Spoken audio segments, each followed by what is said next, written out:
Chamamos aqui o nosso palestrante, senhor José Domingo, com o tema Fazer Fenômenos Mediúnicos na Bíblia.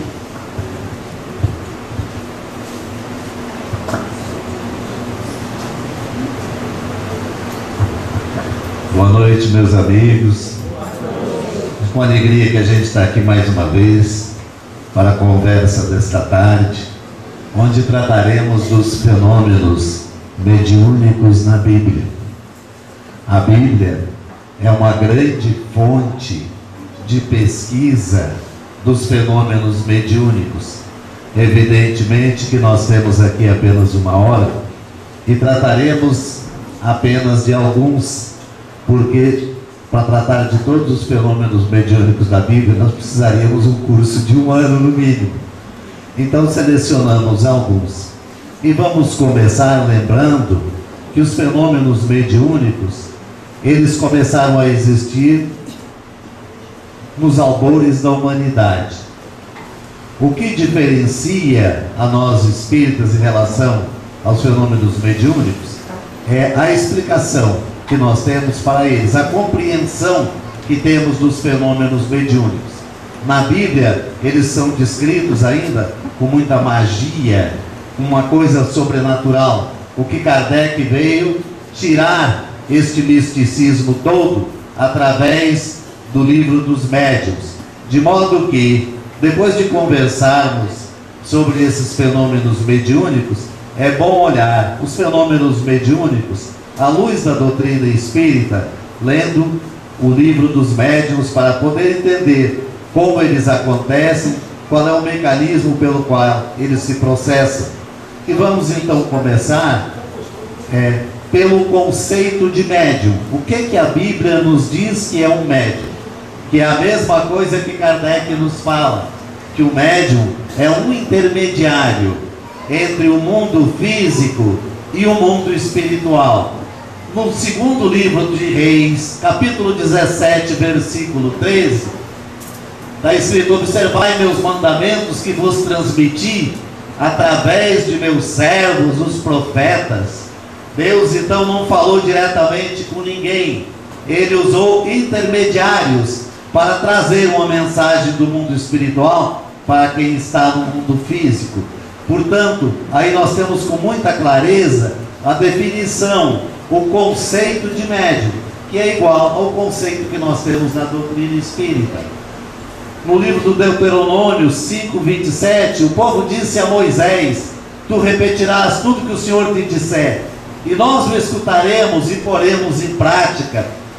Quer dizer que o próprio povo daquela época já tinha essa noção com muita clareza, de que médium era o intermediário. Eles sabiam que Moisés vinha trazendo a palavra do Senhor, então eles diziam a ele que escutasse o que o Senhor diria, que transmitisse a eles e que eles colocariam em prática. No livro de Reis, eu estou citando sempre os textos porque o nosso assunto é mostrar a Bíblia. No livro de Reis, primeiro livro de Reis 22:9, o rei de Israel, que se chamava Acabe, teve uma reunião com o rei Josafá, da tribo de Judá. E eles estavam na iminência de uma guerra contra os filisteus, e com medo de serem derrotados. E estavam então procurando uma maneira de que o Espírito trouxesse a eles uma mensagem, especialmente a que eles esperavam, de que eles seriam bem-sucedidos na guerra e venceriam os inimigos. Mas eles então chamaram no palácio os profetas da época e acabaram não acreditando no que dizia nenhum deles. Acharam que eles não estavam sendo sinceros, que eles não estavam trazendo a palavra de Deus. E então eles disseram: ainda o homem através do qual podemos consultar o Senhor é Miqueias. E aí então Acabe, que não gostava de Miqueias, porque segundo ele Miqueias só trazia profecias que não o favoreciam, mandou buscar Miqueias, porque tinha certeza de que ele era um médium fiel, que ele transmitiria as palavras do Senhor. No primeiro livro de Crônicas 25:5, o profeta Amon é o vidente do rei para revelar as palavras de Deus e exaltar o seu poder. Em vários locais da Bíblia, os médiuns são tratados também por videntes.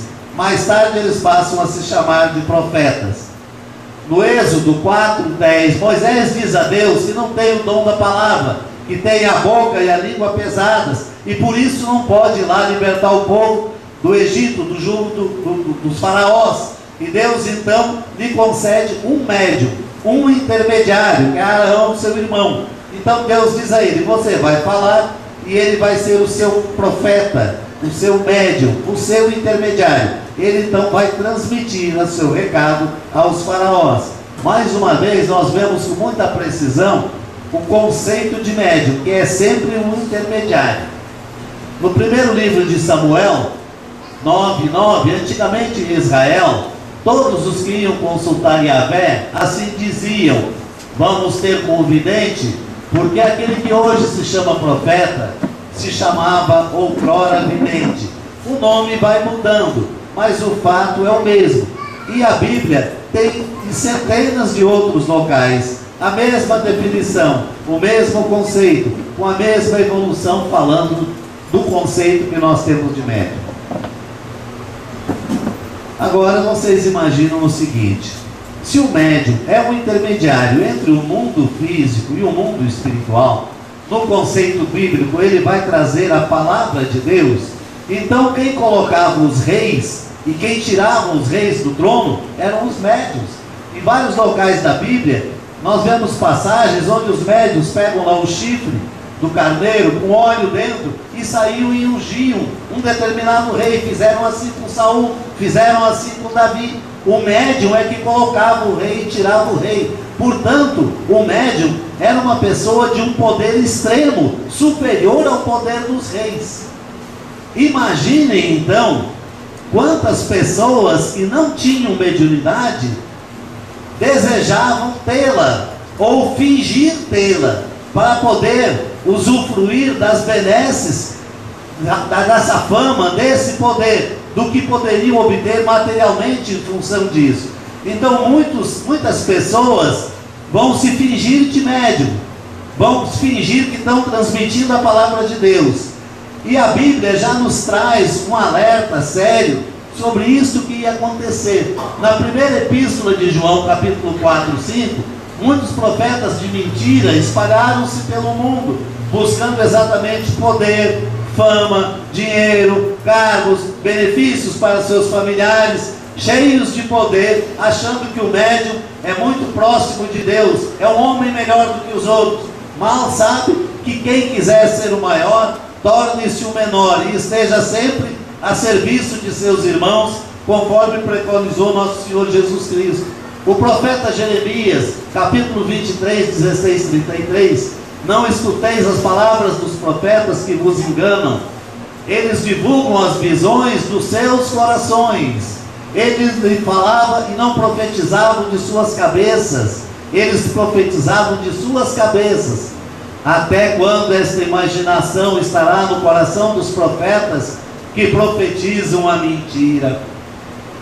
Em todos os tempos, sempre houve a gente se fingindo de médium, se fingindo de profeta, se dizendo arauto, representante de Deus diante das outras pessoas, para poderem assim ter vantagens. E nós vamos ver no transcurso da nossa conversa que nos dias de hoje, os governantes, os reis, ainda procuram segurança nas palavras dos profetas, ainda consultam os videntes para ver o que vai acontecer no seu país, na sua vida, com a sua riqueza, com os seus familiares. Mas acontece que muitas vezes os médiuns não precisam ser mentirosos, não precisam profetizar coisas de sua imaginação e de seu coração. Eles podem realmente estar sendo médiuns, mas eles podem estar sendo enganados. Porque no mundo espiritual nós não temos unicamente espíritos superiores, nós temos também alguns irmãos mais atrasados, e alguns que gostam de brincar, e alguns que gostam de enganar. Então é sempre bom que o médium, no exercício de sua atividade mediúnica, não o faça sozinho, não o faça em sua casa, não fique dando consultas às pessoas porque ele pode estar sendo vítima de um espírito brincalhão, ou de um espírito atrasado, e aí ele pode estar transmitindo mensagens do mundo espiritual, mas que não são espíritos superiores, que não são espíritos que irão nos ajudar, que compreenderam o reino de Deus e a mensagem de Jesus Cristo. Por isso, meus amigos, quem é médium deve exercitar a sua mediunidade, sempre numa casa espírita, sempre junto com outros companheiros, sempre estudando a doutrina, para que os colegas possam examinar as comunicações dos médiuns e verificar se aquele espírito é realmente um espírito superior, ou se é um espírito brincalhão, ou um espírito muito atrasado. Carlão já teve, Marina já tem aqui ocasiões e relatos de muitas coisas, de muitos espíritos que se apresentaram aqui através de diferentes médiuns, trazendo mensagens, dando ordens, querendo modificar o trabalho da casa, como se fossem mentores. E depois de examinadas as suas comunicações, verifica-se que são espíritos bem atrasados. É o que está na primeira epístola de João, capítulo 4, versículo 1.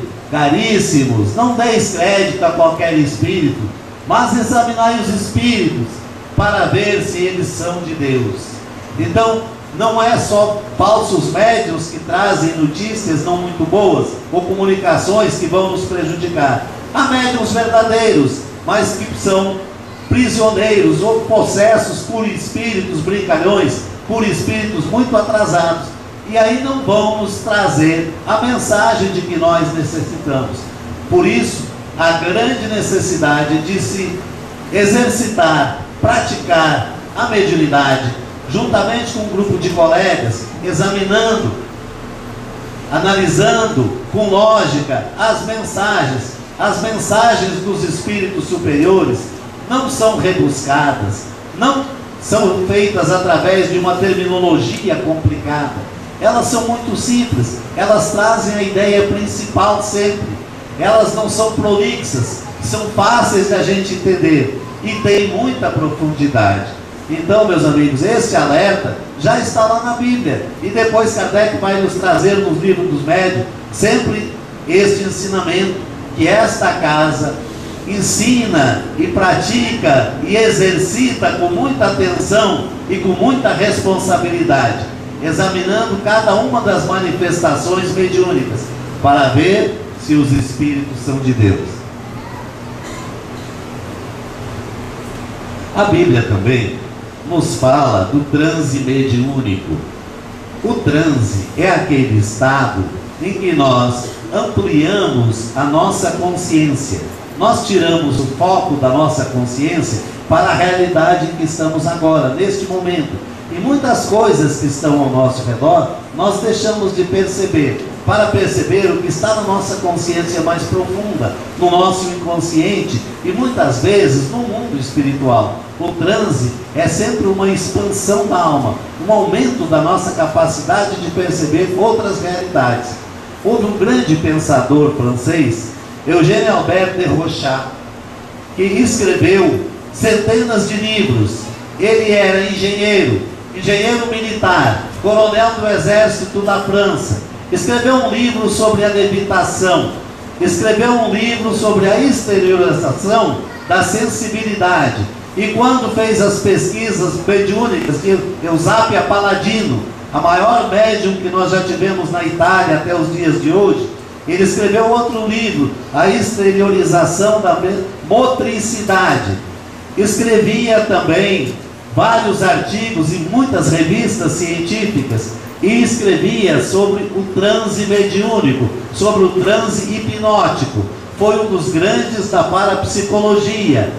Albert de Rochat, coronel de Rochat, da França. Existe inclusive na internet algumas obras dele que estão à disposição. Hoje eu estava lendo A Levitação, que basta baixar lá, fazer o download e ler na própria internet o livro. É fácil de ler. Então vamos ver, Samuel, no primeiro livro de Samuel, capítulo 10, 5, 7, Samuel foi o último dos juízes, e após ele então começou o reinado entre os judeus. O primeiro rei foi Saul. Então Samuel, preparando Saul para ser rei, já dizia ele que ele encontraria um bando de profetas, quer dizer, de médiuns, precedidos de harpas, tamborins, flautas e cítaras, e que entrarão em transe profético, e que Saul entrará em transe com eles. Aí nós já temos uma profecia, porque Samuel está descrevendo uma coisa que ainda vai acontecer. Ele está dizendo a Saul que Saul vai caminhar, e que lá na montanha ele vai encontrar isso. Mas aí nós já temos um relato sobre o transe mediúnico, e aí nos faz pensar que o transe, ele pode ser espontâneo. Basta você respirar, se concentrar, se desliga um pouco da realidade presente, e aí você amplia sua consciência e entra em transe. E aí você traz as comunicações do mundo espiritual. Mas há alguns elementos que podem favorecer ou provocar o transe.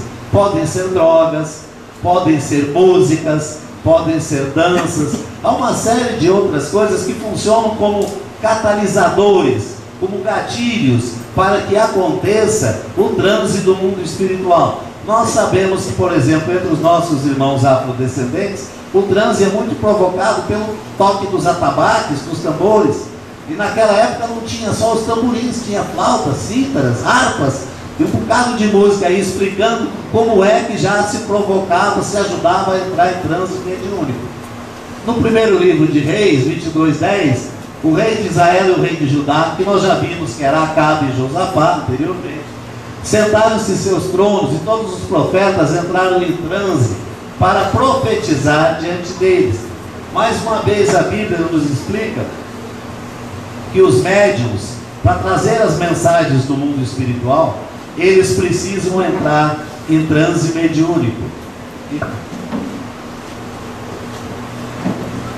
Agora vamos dar uma consideração rápida sobre a mediunidade de Moisés. Há alguns relatos, algumas peculiaridades na Bíblia sobre a mediunidade, como é que ela acontece, os tipos de médium que nós temos. Aqui nós temos no Êxodo 33:10, todo o povo via a coluna de nuvem na entrada da tenda. O Senhor falou a Moisés face a face, como se fala de pessoa a pessoa. O que é que nós podemos deduzir desse texto?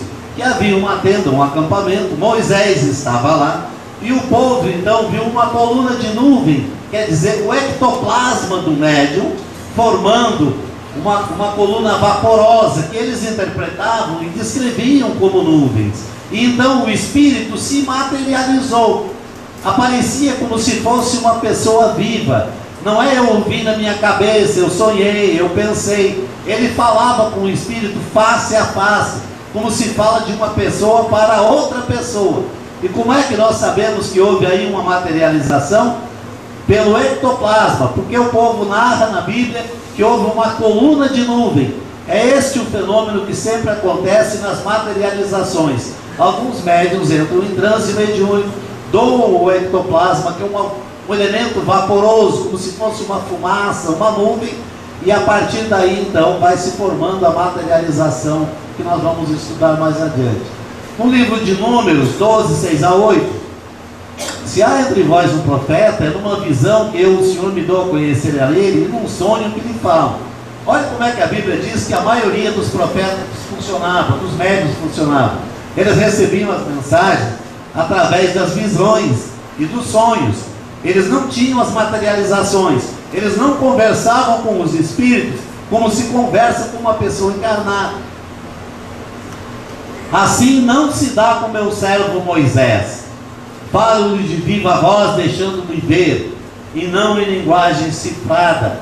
Mais uma vez o Espírito mostra que para Moisés havia sempre uma materialização. Ele falava com o Espírito como se fala com uma pessoa. O Espírito se materializava na frente dele. A Bíblia também tem alguns locais em que as pessoas dizem que é proibido evocar os mortos, que não se deve evocar os mortos. O rei Saul, quando assumiu, ficou com muito medo dos profetas e dos médiuns que evocavam os mortos. Naquela época, evocar os mortos não era como nos dias de hoje. Primeiro, porque eles tinham uma ideia de que quando a gente morre, a gente se transforma num Deus. Ora, Moisés queria que todo mundo acreditasse num Deus único. Se cada pessoa que morre vai ser um Deus, então a gente vai ter muitos deuses. Então vamos proibir a evocação de mortos, porque eles são deuses. Em segundo lugar, vamos proibir a evocação dos mortos, porque as pessoas queriam chamar os defuntos para resolver os probleminhas do dia a dia. Será que hoje eu vou ganhar dinheiro? Será que eu vou ganhar na Mega Sena? Será que meu filho vai casar e a moça é boa? Será que não vai separar? Será que eu vou arranjar emprego? Será que eu não vou? Será que eu vou ficar bom dessa doença? Será que o ônibus vai me levar fácil? Não vai ter um assalto no ônibus? E essas coisinhas do dia a dia, toda hora corriam para chamar então os profetas, os médicos, para consultar os mortos. Então houve uma época que se proibiu exatamente por isso. E o rei Samuel, quando ele assumiu o trono, a primeira coisa que ele fez foi proibiu a evocação de mortos, sob pena de morte. O médico que evocasse o morto seria assassinado, seria penalizado, sofreria a pena de morte. E aí ele, na guerra com os filisteus, começou a tremer, com medo de perder a guerra. E aí ele começou a consultar os profetas e não acreditava. E ele lembrou que o antecessor dele, Samuel, não tinha perdido guerra e era uma pessoa muito sábia. E desejou, assim, do fundo do coração, ter um contato com o espírito de Samuel, para consultá-lo, para saber o que o povo de Israel faria. Mas aí ele lembrou que ele tinha proibido a evocação de mortos. E aí agora como é que vai fazer? Mas havia uma velha teimosa, lá nas montanhas de Efraim, a feiticeira de Endor, que não obedeceu a Saul. E ele então pensou, se eu for lá, ela vai ver que eu sou o rei, que eu vou mandar matar ela, não vai me dizer nada. Então eu também não vou dizer nada. Então ele disse, eu vou me disfarçar.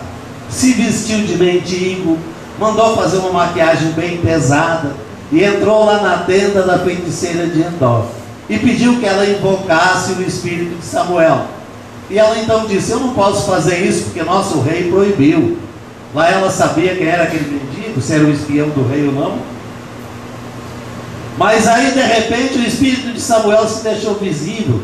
E quando ela olhou, ela disse, é Samuel e você é Saul, você me enganou. Por que você veio aqui sabendo que é proibido? Você está querendo me condenar à pena de morte? Não vou lhe dizer nada. E aí ele deu a palavra dele, garantiu que não sei como. E aí trouxe o espírito de Samuel para falar com Saul. E aí Saul começou com as queixas, que ele queria invocar os mortos, pelo motivo que ele tinha proibido os outros, para saber se ele ia ganhar uma guerra. E aí ele começou a se queixar, ó Samuel, o Senhor me abandonou, os profetas já não dizem mais a verdade. E o Espírito disse, Deus me abandonou e eu que vou estar do seu lado, é? Agora você que se veja. Você não obedeceu a Deus? É só o que eu posso lhe dizer. E já fui. E aí o Espírito desapareceu. E ele ficou, mas aí o rei teve que cumprir a palavra e não condenou a feiticeira de Endor à pena de morte. Então nós já temos o caso. Ele que proibiu, ele mesmo foi evocado. Ah, os sonhos. Os sonhos são uma outra manifestação muito interessante de mediunidade. Não só da mediunidade, mas através da história. Por exemplo, Calpurnia, a esposa de Júlio César, na noite anterior ao assassinato dele, chegou e disse, meu marido, não vá amanhã ao Senado, porque eu tive um sonho essa noite, que você seria assassinado com golpes de punhal, de faca. Então eu não quero que você saia de casa. E começou a dificultar, fazer de tudo para que Júlio César não saísse de casa. Mas ele era um general muito teimoso, muito cheio de estratégia, com muita capacidade. Júlio César montava no cavalo no meio de uma batalha. Ele ditava 5 cartas ao mesmo tempo para 5 secretários diferentes. E à noite, depois das batalhas, limpando as feridas, ele ainda escrevia livros que nos contam o que aconteceu durante a guerra. O mais famoso dele foi quando ele conquistou a França, que naquela época chamava Gália. E aí ele escreveu um livro em latim, que na época ele falava latim, sobre as guerras francesas. Em latim, De Bello Gallico. E aí ele começava, Omnia Gallia divisa est in partes 3, prima qualis Aquitânia est. Toda a França está dividida em 3 partes, das quais a primeira é a Aquitânia. E aí vai toda a narração. É fácil de encontrar na internet o livro dele. Mas ele, com essa sabedoria toda, achou que não devia acreditar em sonhos. Foi ao Senado e nós já sabemos o final da história. Os sonhos são uma maneira de transmissão de mensagens. Mas há inventos importantes que foram feitos por causa dos sonhos. Havia um cientista chamado Elias Howe, que queria fazer uma máquina de costura. Cansado de ver a mulher lá furando pano e passando linha, achou que se tivesse uma máquina, isso ajudaria muito. E desenvolveu durante anos todas as engrenagens da máquina de costura. Chegou a fazer o acionamento para o pé, acionamento para a mão, mas tinha uma dificuldade que ele não conseguia resolver. Como fazer com a agulha e a linha? Amarrava a linha quando partia e não tinha jeito. Um dia, Elias sonhou que estava numa floresta e que estava sendo perseguido por índios e estava correndo. E no meio da corrida, como ele estava de pé descalço, ele teve o pé perfurado por um prego. E ele então ficou tentando de todas as maneiras tirar o prego do pé. Pegava pedras, pegava galhos, puxava com a mão e o prego não saía. Então ele sentou no chão e pegou um espinho. E como no sonho tudo é possível, ele fez um furo no prego com um espinho. Passou uma linha pelo furo e aí puxou e tirou o prego do pé. Quando ele acordou, ele disse: resolveu o meu problema. Vou fazer um furo na agulha, passar a linha, e estava inventada a máquina de costura que vocês conhecem até agora. Foi inventada num sonho, né? Então, Deus veio, Gênesis 31, 24, Deus veio encontrar de noite em sonho a Labã e lhe disse. Labã era o sogro de Jacó, que também é chamado de Israel. Jacó se apaixonou por uma das filhas de Labã. Queria casar com ela. Muito bem, vai casar com minha filha. Agora tem que cumprir a lei da Mesopotâmia. Trabalhar 7 anos para mim, para depois ter a minha filha. E ele foi lá e trabalhou 7 anos para Labã. Aí ficou de olho na outra mais nova. Aí pegou a outra, naquela época podia, quantas quisesse. Pegou a outra, teve que trabalhar mais 7 anos. Agora estava com 2 mulheres, mas tem que dar comida para elas. Tem que comprar as coisas que elas precisam. Tem que ter rebanho, trabalhou mais 6 anos para ganhar uma parte do rebanho de Labã. Depois que ele estava com as mulheres com a parte do rebanho, enquanto Labã dormia, ele resolveu fugir. Labã acordou e ficou furioso. Quis sair atrás, projetando matar o Jacó. E aí no sonho, Deus apareceu a ele e disse: não digas a Jacó nada, nem de bem e nem de mal. E aí ele foi. E quando Jacó falava, ele dizia: olha, não posso falar. Deus me disse que não me dissesse nem de bem nem de mal. Foi lá, visitou as filhas e voltou para a casa dele. No Gênesis 41 tem os sonhos que todo mundo conhece, das vacas gordas e das vacas magras, né? O faraó viu sair do rio Nilo 7 vacas gordas, depois 7 vacas magras, e as vacas magras devoravam as vacas gordas e sumiam. E ele então dormiu e sonhou novamente com uma haste de milho, um pé de milho com 7 espigas. E em seguida, outro pé de milho com 7 espigas muito magrinhas. E as espigas secas devoravam as espigas mais gordas. E ele acordou muito preocupado, muito impressionado com o sonho.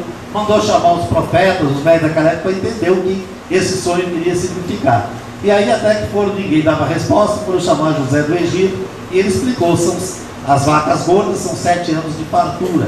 E as vacas magras são 7 anos de seca e de miséria. Então já deu a solução. Eu aconselho que nesses anos de fartura se guarde 20% dos alimentos para ninguém morrer de fome na época da necessidade. E aí ele foi nomeado primeiro-ministro, faraó, etc. E José então teve os sonhos premonitórios, também em Gênesis 37, 3, 9. Ele sonhou que estava amarrando um feixe de varas, ele e os irmãos todos. E o feixe de varas que ele amarrava se levantava e os outros se prostravam diante dele. Depois ele sonhou que 11 estrelas e o sol se prostravam também diante dele. E aí os irmãos disseram: você quer dizer que será melhor do que a gente?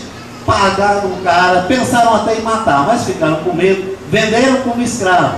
Mal sabiam que eles já estavam começando com esse ato a executar o sonho.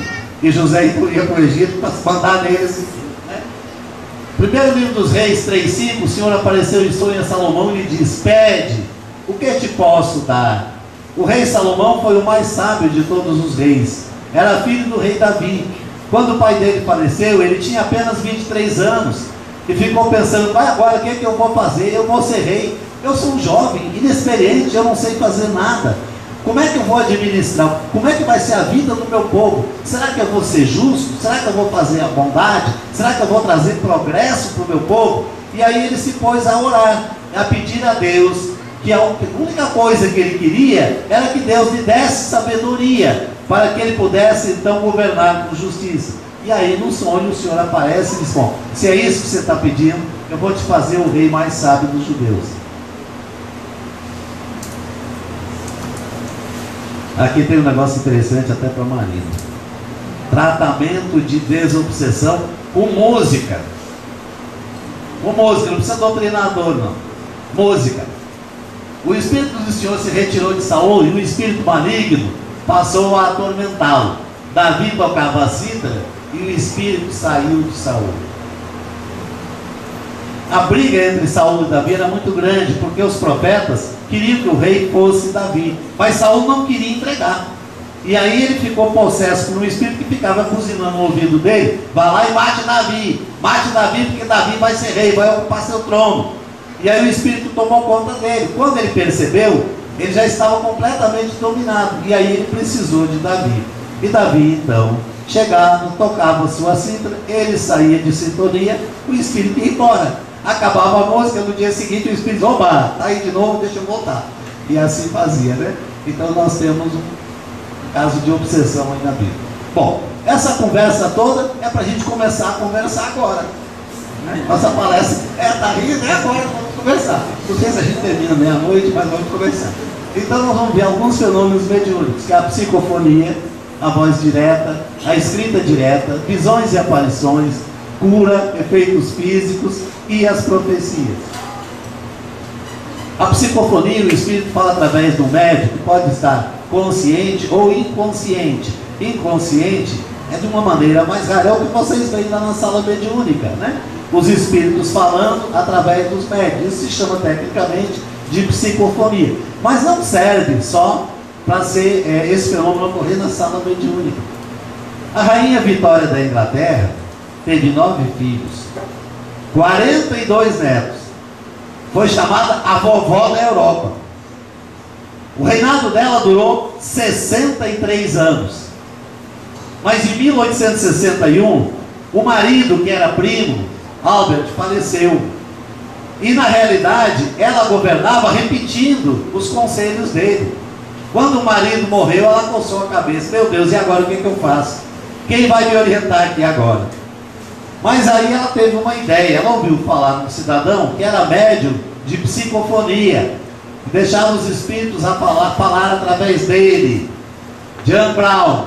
E aí ela chamou para que ele morasse no palácio. E durante muitos anos, quem governou a Inglaterra, inclusive a Índia, porque naquela época ela anexou a Índia ao Império Britânico, e se chamava também Imperatriz da Índia, quem governava era o defunto, e falava através do médium John Brown. Naquele tempo o Senhor falava por meio de Isaías, filho de Amós. Olha, o Senhor falava por meio, é uma psicofonia, falando através do médium, lá no livro de Isaías. Segunda epístola de São Pedro, capítulo 1, 21. Nenhuma profecia foi proferida pela vontade humana, mas foi movido pelo Espírito Santo que os homens falaram da parte de Deus. Da parte de Deus, entenda-se, da parte dos espíritos. Outro relato aí da psicofonia. Vários outros locais aí nós temos falando da psicofonia. Pode passar adiante, senão não vai terminar. Agora nós vamos falar de um outro fenômeno mediúnico, que é a voz que as pessoas vão ouvir sem usar um médium. O espírito agora, que falou pelo médium, agora não fala mais pelo médium. Não usa mais o aparelho fonador do médium. A gente ouve a voz, olha para um lado, olha para outro, não sabe de onde vem, mas ouve, e com clareza, a voz bem forte, ninguém tem dúvida. A pessoa não ouve sozinha, é um grupo de pessoas que ouve, para não dizer que está sofrendo alucinação. É o fenômeno da voz direta. Mas eu estou doido, estou imaginando coisa, né? É o fenômeno da voz direta. No Gênesis, lá no começo, naqueles mitos lá de Adão e Eva, né? Diz aí que ouviram a voz do Senhor que passeava no jardim ao sopro do dia. Não tinha mais ninguém lá, só Adão e Eva. E aí estavam caminhando e a voz do Senhor falava, em outros locais vão dizer, vindo das nuvens. O Senhor então disse à mulher: que fizeste? A mulher, como sempre, coitadinha, nunca tem culpa, a injustiça danada. Ela respondeu: a serpente me enganou. Aí, ó. Como é que ela falou se não tinha outro médium, se Adão não estava junto? o Espírito falou com voz direta no relato bíblico. No Gênesis 4:9, o Senhor disse a Caim: onde está teu irmão? E ele, com toda ousadia: eu agora sou guarda do meu irmão. É outro caso de voz direta. Jesus, esse é um grande exemplo. Jesus sobe lá ao monte e ele leva os 3 discípulos que são médios de efeitos físicos, Pedro, Tiago e João. E aí ele se transfigura diante dos filhos. E aí eles ouvem uma voz vindo de uma nuvem, através do ectoplasma. E essa voz diz que este é meu filho bem amado. Este relato está lá no Evangelho de Mateus 17, 5, 10. Mas São Pedro depois, Pedro, na segunda epístola, relata a mesma coisa. Este é meu filho muito amado. Esta voz nós a ouvimos vinda do céu, quando estávamos com ele no Monte Santo. Então é o mesmo relato da mesma coisa. A voz vem, no batismo de Jesus também, a voz veio do céu e falou e todo mundo ouviu. Os 10 mandamentos, Moisés sobe ao monte e aí o Espírito fala os 10 mandamentos. O povo ouve e fica morrendo de medo. Por isso que pede a Moisés que Deus fale com ele, e ele deu um recado depois, que eles têm medo da voz de trovão de Deus. No Êxodo 20 diz: o som da tromba se tornou mais forte. Moisés falava e Deus lhe respondia na voz do trovão. E aí o povo morria de medo, pensando que ia morrer se continuasse ouvindo. Então queria um médium, e aí se morresse era o médium, não era eles, Outro caso, meio de chamas, Ouvis, escutavam, mas não distinguis nenhuma forma. Muitas vezes eles veem a luz do Espírito, e naquela época eles confundiam com chama, pensavam que era fogo. Um Espírito muito iluminado, em cima de uma árvore, de um arbusto, de uma sarça, e aí eles diziam que era uma chama, pensavam que era um fogo se consumindo. Outro fenômeno muito interessante é o fenômeno da escrita direta. Nós tivemos um médium muito famoso, Henry Slade, que trabalhou 15 anos na América fazendo esses fenômenos. Ele pegava 2 pranchetas, amarrava de frente uma para a outra, colocava assim em cima da mesa, e os espíritos, sem lápis, sem caneta, sem giz, sem piloto, sem nada, escreviam as mensagens. E ele rodou o mundo inteiro fazendo essas demonstrações desse fenômeno, para que as pessoas então pudessem acreditar na existência dos espíritos e na interferência do mundo espiritual no nosso mundo físico. E temos também o barão de Guldenstern, Luiz de Guldenstern. Ele, em 1857, escreveu um livro sobre a realidade do mundo dos espíritos e o maravilhoso fenômeno da escrita direta. Este barão, ele começou colocando um bilhete dentro de uma caixinha, e aí apareceu no dia seguinte uma mensagem. Ele disse: eu não escrevi isso aqui, não tinha lápis aqui, o que está acontecendo? Deixa eu ver. Botou dentro da caixa, botou um cadeado, botou a chave no bolso. No dia seguinte está escrito lá a mensagem, e ele não tinha botado nem lápis. Aí ele começou a ir na igreja, botava um papel atrás de uma imagem de santo. No dia seguinte tinha uma mensagem. Ia no túmulo, o cara: leve lá que minha mãe morreu, bote no túmulo dela para escrever uma mensagem. No dia seguinte chegava lá no túmulo, estava lá escrito a mensagem no túmulo da mãe. Mas vamos para frente, porque aí o que acontece? Deus então escreveu, não só falou os 10 mandamentos, mas fez a escrita direta nas pedras da lei, escritas pelo dedo de Deus, não há dúvida nenhuma aí, escritas pelo dedo de Deus. Aí Moisés desce do monte, se zanga que o povo tinha feito um bezerro de ouro e estava adorando, joga as tábuas da lei no chão e quebra.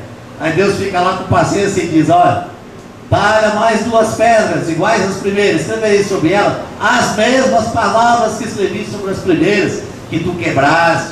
Olha o trabalho que médium dá, faz o que o Espírito quer não. Agora bem, o filho do rei Salomão, Baltazar, resolveu dar um banquete. E ele estava fazendo muitos disparates, muita injustiça, assassinando muita gente, tomando propriedade das pessoas mais pobres. E aí no meio desse banquete, aparece perto de um candelabro uma mão, só um pedaço da mão, não aparecia o braço. E essa mão, quando o rei viu a mão, que escreveu 3 palavras, o rei então chegou a mudar de cor, bateu um joelho no outro com medo. Meu Deus, e agora? Que mão é esse? Que mistério é esse? E aí vamos ver o que foi escrito lá. Foi escrito: contado, pesado e dividido. E ele chamou então os profetas, os médicos, e pediu que trouxesse uma interpretação para aquela escrita direta. Ninguém conseguia, e foram buscar Daniel, aquele mesmo que foi para a cova dos leões depois. E Daniel disse: olha, contados, quer dizer que Deus fez a conta do teu reino e acabou, botou o fim, contou, acabou. Pesado, tu fosse pesado na balança e o teu peso foi achado insuficiente, porque você não é um bom rei, você não é justo, você não olha pelos pobres. Dividido, porque teu reino vai ser dividido entre os teus adversários, os medos e os persas. E continua dizendo: e você vai morrer essa noite. Aí que o rei que já estava tremendo, diga aí como é que ficou. E aí morreu realmente naquela noite e o reino dele foi dividido. Então é um fenômeno de escrita direta. Visões e aparições é outro tema assim, muito interessante, outro fenômeno mediúnico muito interessante. Nós, na história do Espiritismo, tivemos várias manifestações de fantasma, de materializações. Todo mundo já conhece um pouco a doutrina, já leu sobre Kate King, que era materializada por Florence Cook, né? O espírito aparecia com tanta semelhança ao real, que ele permitiu ser pesado, permitiu ser medido, permitiu que escutasse a pulsação, e pegou um bebezinho que tinha na casa no colo e carregava e embalava a criança. Então nós já tivemos esse, e tivemos um outro caso muito curioso que dá até para a gente achar graça. A rainha Catarina da Rússia tinha o gabinete dela em frente à sala do trono. O pessoal passou e viu a rainha sentada no trono. Quando olha para a porta do outro lado, vem a rainha despachando lá no gabinete. Ô meu Deus, duas rainhas agora? Que negócio é esse? Qual é a rainha verdadeira? Não? Foram chamar a rainha. E ela disse: meu Deus, agora já tem alguém querendo tomar meu trono. Chamou o soldado, mandou dar 2 tiros de fuzil. E aí o fantasma se esvaneceu como uma bolinha de sabão. Sumiu, acabou. Mas ficou. Bom, então o Senhor falou a Abraão numa visão. Apareceu Abraão nos carvalhos de Menré ao meio-dia. Quer dizer, as visões podem aparecer no mais escuro, mas pode aparecer à luz do dia.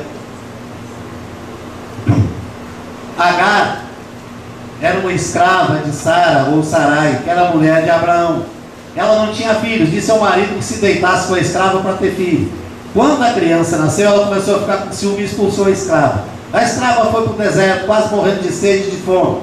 E aí o anjo então aparece, se materializa na frente dela e pergunta: de onde vens e para onde vais? E aí dá uma série de orientações para que ela permaneça viva, e ela teve o filho Ismael, que deu origem ao povo árabe. Talvez por isso que até hoje tem brigas entre judeus e árabes. No Êxodo também, Moisés apacentava o rebanho e apareceu na chama de fogo. Mais uma vez, a luz do Espírito é confundida com uma chama de fogo, né? No meio da sarça, que é um mato, um arbusto.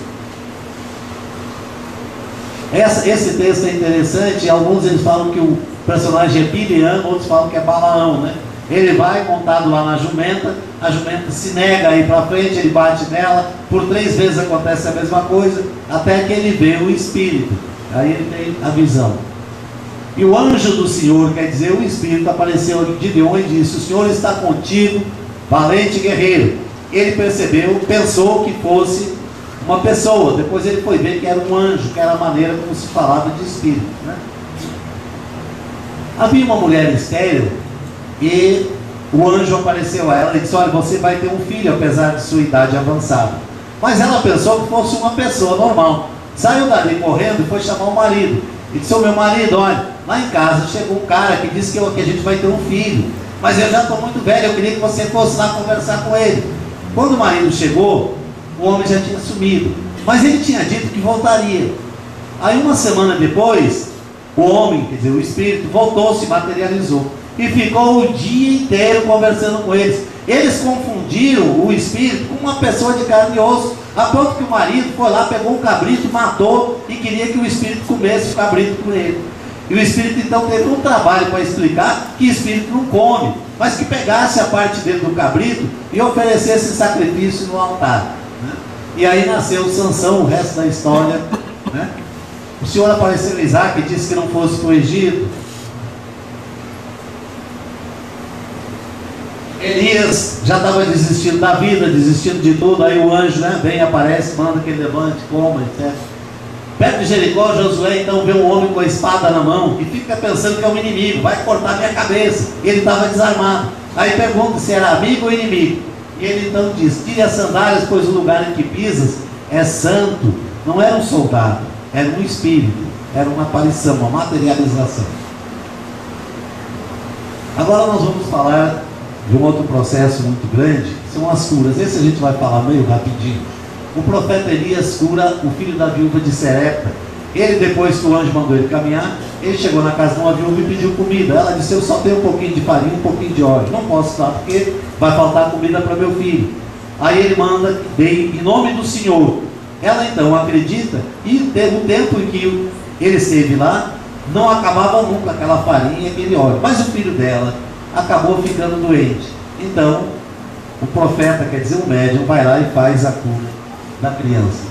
Eliseu cura o filho da sunamita, também é a mesma coisa. Ele vai, e aí tem até um processo de respiração boca a boca, porque ele deita sobre a criança, coloca os lábios sobre os lábios da criança, e depois a criança volta a ser curada. Isaías cura a enfermidade de Ezequias. Ezequias era um rei cheio de tumores, de pústulas, de feridas, e vai então em busca de Isaías. Isaías faz uma prece, estende a mão e pede que traga um bolo de figo. Corta os pedaços do bolo e coloca um pedacinho de bolo em cada tumor do rei. Manda que ele feche os olhos. Quando ele abrir os olhos, já não tem mais tumor nenhum, ele já está curado. Naamã era um general do exército dos arameus. Ficou leproso, mas o rei gostava muito dele e ouviu falar que em Israel, o reino vizinho, alguns médicos eram capazes de fazer curas. Ele então mandou Naamã, o seu general, uma carta ao rei dizendo: não ataque meu general, ele vai em paz, e ele está com lepra, e eu quero que você cure ele. E aí o rei diz: eu vou curar a lepra, não quero nem perto de mim para não ficar contagiado, não me contagiar com essa lepra. E aí ele vai e procura o profeta Eliseu.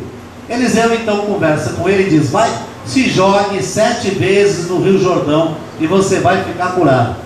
Naamã fica zangado: rio por rio na minha terra também tem, por que eu tenho que ser no rio Jordão? Porque eu não posso me jogar na minha terra.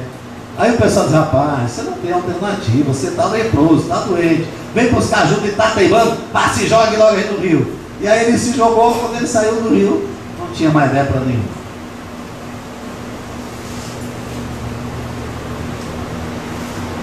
Agora os efeitos físicos, aquelas coisas assim que o povo mais gosta de ver, espetáculo, show, né? O que acontece? Eliseu estava pregando, não tinha mais espaço para as pessoas, então eles pediram ao profeta para ir cortar umas árvores e aí fazer uns bancos para sentar e poder escutar a palestra dele.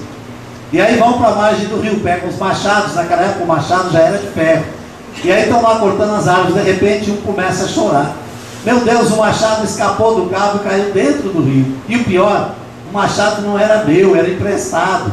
E aí chamou Eliseu e disse: o que aconteceu? Eles contam o que aconteceu. Ele disse: se acalme, quebra um galhozinho de árvore, joga o galho de árvore no rio, e em cima do galho vem o machado, que ele pega com a mão. O machado de ferro flutua. Então é um efeito físico que impressiona, uma coisa que Moisés também, quando estava trazendo o povo do deserto, o povo se queixava que não tinha água potável, a água era muito salobra, não prestava para beber. Então, sob orientação do Espírito, ele tira um ramo de árvore, joga lá, e a água então se torna doce, potável, que as pessoas possam.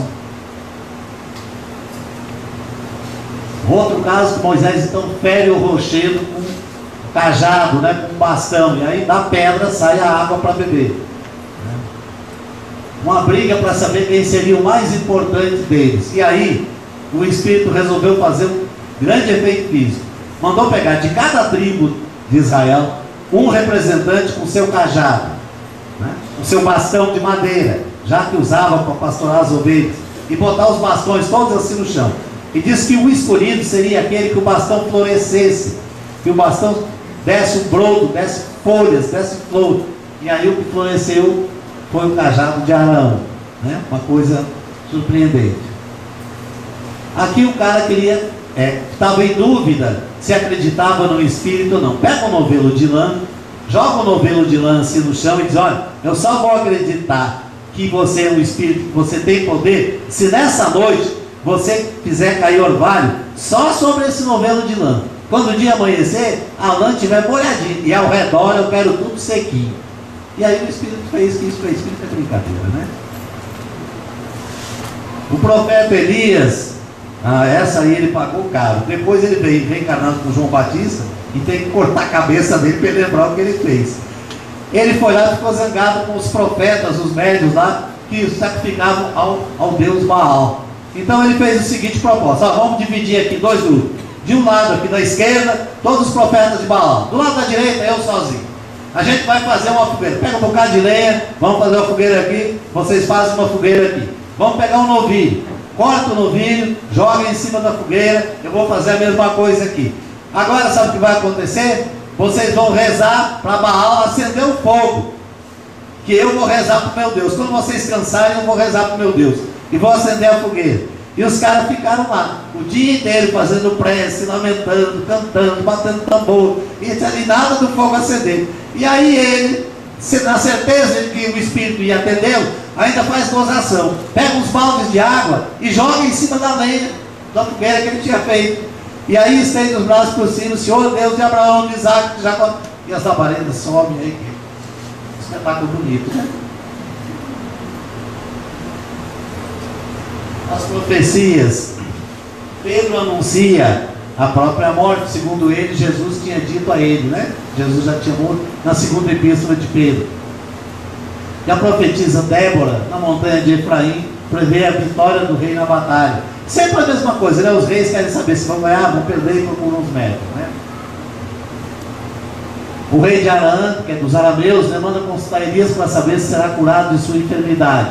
Samuel 2:27, o homem de Deus vem encontrar-se com Elias e já profetiza a morte dos filhos do cara. Seus filhos vão morrer. E logo em seguida os filhos morrem na realidade. O profeta Eliseu profetiza que Azael será o rei de Araã. 2 meses depois, o rei é morto numa batalha e ele então é levado ao trono e se torna rei. Bom, deu para terminar, graças a Deus, correu um bocado, mas deu para terminar no prazo. Então a gente viu assim, a gente tentou apresentar apenas alguns, muito poucos, dos fenômenos mediúnicos da Bíblia. Era interessante analisar esses fenômenos agora à luz da doutrina espírita, reler, ler o livro dos médiuns para poder entender como é que as coisas acontecem. E qual é a vantagem, ou qual é a serventia, qual é a utilidade de a gente ser médium? Jesus dizia que os médiuns que quisessem trabalhar com ele tinham 3 tarefas. 3 tarefas. Anunciar o reino de Deus através do estudo, do Evangelho no lar, do estudo do Evangelho aqui no salão, através das palestras, das doutrinárias. Anunciar o reino de Deus, expulsar os demônios, trabalhar com a desobsessão, ajudar os irmãos desencarnados que ainda não encontraram o próprio caminho. E o terceiro, que o Filomeno já começou a fazer, graças a Deus: curai os enfermos do corpo e da alma. Muita paz, que Jesus esteja com todos.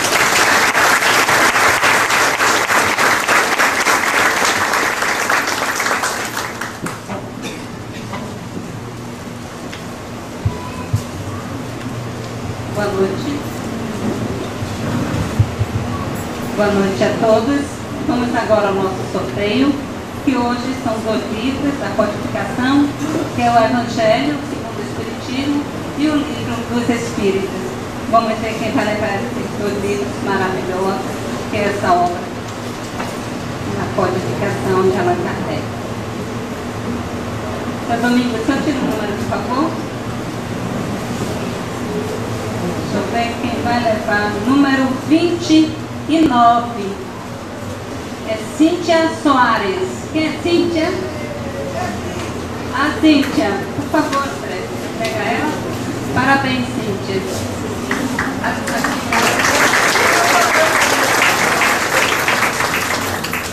Bom, agora vamos à prece final. para encerrar o momento a palestra. Por favor, seu Domingos.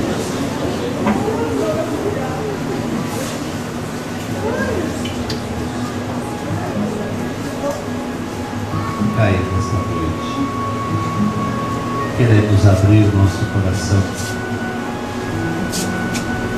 para te agradecer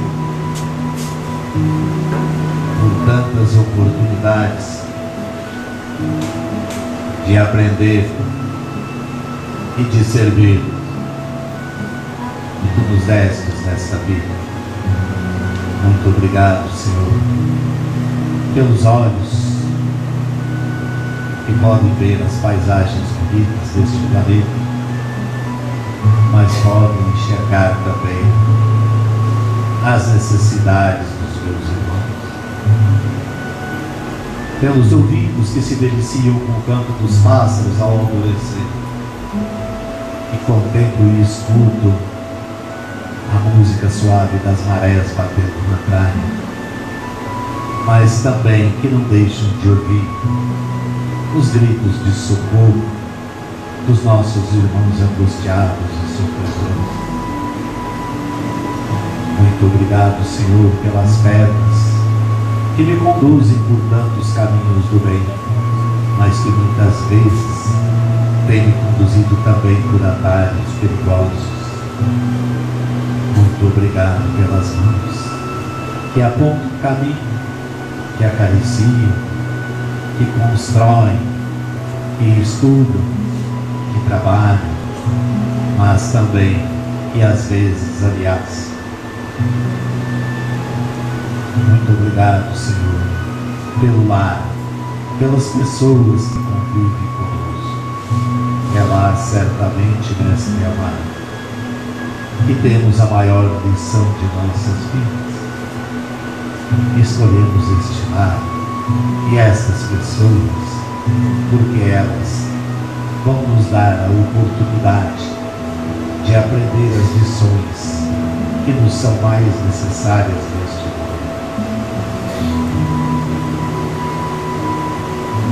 Caminha, mestre amado, por esta cidade de Salvador, a primeira deste Brasil. Visita as prisões, os hospitais, acolhe os que vão morrer na noite de hoje e sorria para os que estão nascendo, começando uma nova oportunidade em reencarnação. Te compadece, Senhor, dos que têm dom, dos revoltados, e acima de tudo, Senhor, estende tua misericórdia e teu gesto amoroso sobre aqueles irmãos que estão escravos da droga, do álcool, da sua própria maneira viciosa de pensar, e que não tem coragem nem força de quebrar os grilhões, de abrir a porta e buscar a própria libertação. Acorde, Senhor, os espíritos que estão em tratamento nesta casa, e escuta as ansiedades, os desejos e os pedidos de cada um dos meus irmãos que se encontram neste salão. Certamente, cada um tem vontade de te falar e de te dizer alguma coisa de gratidão ou de formular algum pedido. É isto que eles farão neste momento, mestre amado.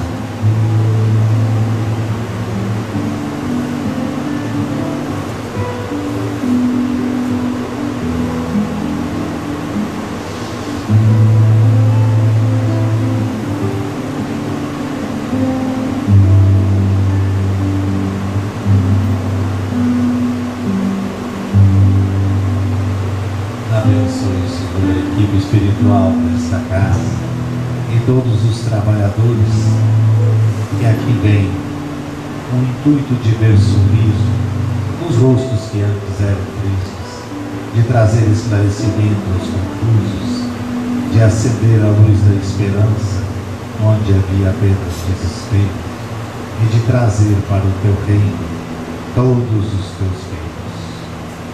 Pai nosso que estais no céu, santificado seja o vosso nome. Venha a nós o nosso reino, seja feita a vossa vontade,